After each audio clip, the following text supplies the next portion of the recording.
एक गांव में रमेश नाम का आदमी रहता था। वह कहीं काम नहीं करता था, बस दिन भर घर में बैठा रहता था, जिसके कारण उसकी माँ ने उसे डांटा और वह लड़ाई करके जंगल में आ गया। तभी रमेश को वहाँ एक पेड़ दिखता है। आओ मित्र आओ, मैं तुम्हें बहुत सारा सोना दूंगा। मेरे अंदर आ जाओ, मैं तुम्हें बहुत सारा सोना दूंगा। पेड़ के इतना कहते ही वहाँ पर एक दरवाज़ा खुल जाता है और रमेश उसमें चला जाता है। जब रमेश पेड़ के अंदर आता है तो वह इतना सारा सोना देखकर बहुत ही भौचक्का हो जाता है और कहता है कि अरे वाह, इतना सारा सोना! इससे तो मैं जिंदगी भर अपने घर बैठकर खा सकता हूँ। मुझे काम करने की भी जरूरत नहीं, ये सारा सोना ले जाऊंगा। रमेश इतना कहकर बहुत खुश होता है। और जैसे ही रमेश सोने को हाथ लगाता है वैसे ही वहाँ पर एक भूत आ जाता है और रमेश से बोलता है कि हा हा हा, अब तू कहीं नहीं जा सकता, मैं तुझे यहीं खाऊंगा। और यहाँ उसके घर पर उसके घर वाले भी काफ़ी परेशान थे और उसकी माँ कहती है कि अरे बेटा राजेश, जरा जाके अपने भाई को ढूंढ के लाना। काफी देर से घर से गया हुआ है, अभी तक नहीं आया है। हाँ माँ, मैं बस अभी भैया को ढूंढ के लाता हूँ। इतना कहते ही राजेश अपने भाई को ढूंढने के लिए निकल जाता है।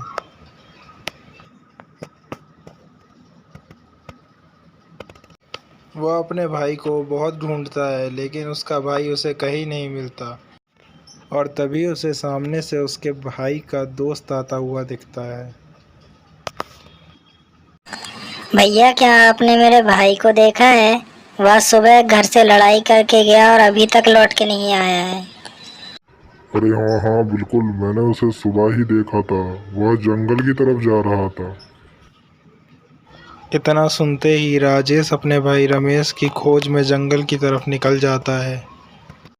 अब वह पेड़ राजेश को भी अपने पास बुलाता है और गेट खोल देता है। राजेश उसमें जाने ही वाला होता है कि वहाँ पर तभी एक साधु बाबा आ जाते हैं और वह राजेश से कहते हैं कि बेटा, तू इस पेड़ के अंदर मत जाना, वरना इस पेड़ के अंदर का भूत तुझे मार के खा जाएगा। बाबा, क्या आपने मेरे भाई को देखा है? वह इसी तरफ आया था। हाँ, तुम्हारा भाई इस पेड़ के अंदर है और भूत के कब्जे में है। क्या तुम उसे बचाना चाहते हो? हाँ बाबा, मैं अपने भाई को बचाना चाहता हूँ। कृपया करके मुझे रास्ता बताइए। और फिर बाबा उसे भूत को मारने का तरीका बताते हैं।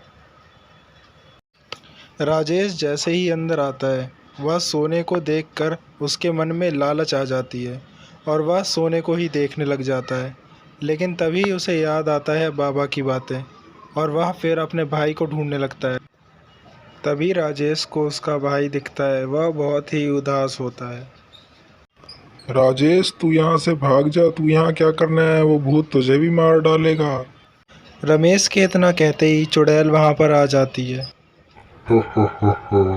अब तो दो आ गए। अब तो मैं दोनों को खाऊंगी। वाह वाह वाह, मजा आ जाएगा। दिन में सपने देखना छोड़ दे चुड़ैल, आज तुझे मैं ही अपने हाथों से मारूंगा। और इतना कहते ही राजेश तलवार निकाल लेता है जो बाबा ने उसे दी होती है भूत को मारने के लिए।